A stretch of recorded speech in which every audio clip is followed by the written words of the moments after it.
வேண்டாம் மாப்பிள்ள, இப்படி கோச்சிட்டு காசிக்கு போகாதீங்க. என் தங்கையை உங்களுக்கு கல்யாணம் பண்ணி தரேன், வாங்கோ. இல்லைங்க, முடியாது.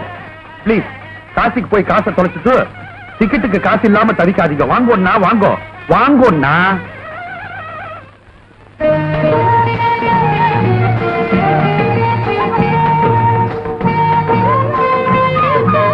வருது வருது வருது வருது வருது வருது. தலை காட்டுங்க, காட்டாத காட்ட. ஒரு சுத்து பின்னாடி போட.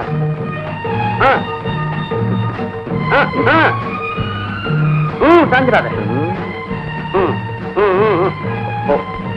போட்டாடா. சரி போ.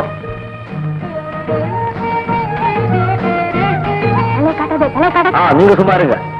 வேண்டாம் வேண்டாம், விடாது விடாது.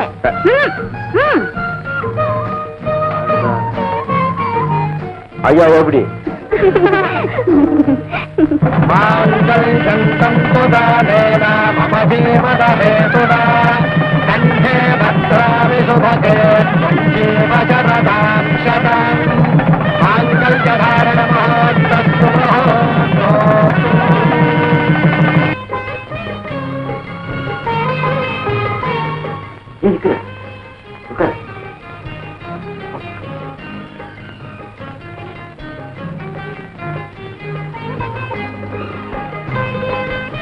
எச்ச பண்ணி குடுக்கறது எனக்கு பிடிக்காது. ஆனா நான் எச்ச பண்ணி தான் அவனுக்கு கொடுக்கணும் சொல்லி என் ஃப்ரெண்ட் சொன்னான். அவன் ஆபீஸ்ல இருக்கான். அவன் தான் எல்லாம் சொல்லி கொடுத்தான். அவனுக்கு கல்யாணம் இருக்கு. அதான் அவன்கிட்ட கேட்டு தெரிஞ்சுக்கிட்டேன். மற்றபடி எல்லாம் அம்மா சொன்ன மாதிரி தான் கேட்பேன். ஐயோ, பாலை கொடுக்காம பேசிக்கிறேன். இந்த சாப்பிடு, ஆறு போய் இருக்கா? என்ன, நான் உன்னை மீனாவும் கூப்பிட்டவா இல்ல மீனும் கூப்பிட்டவா? அப்போ நானு உன்னை மீனும் கூப்பிடுவேன்.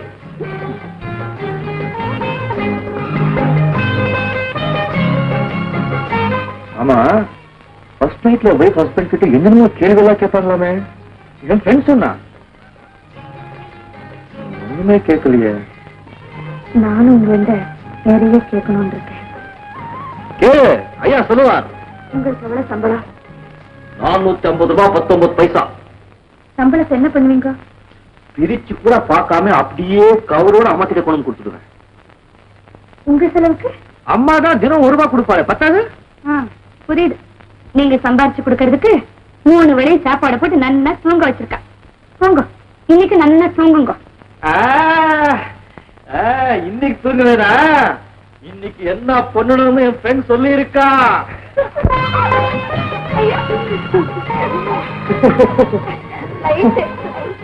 ஆமா, லைட் ஆஃப் பண்ணிட்டு ஃப்ரெண்ட் சொல்லி இருக்கானே.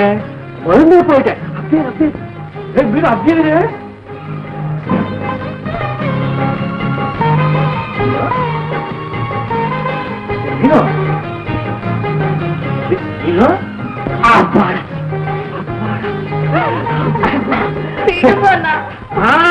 விடாத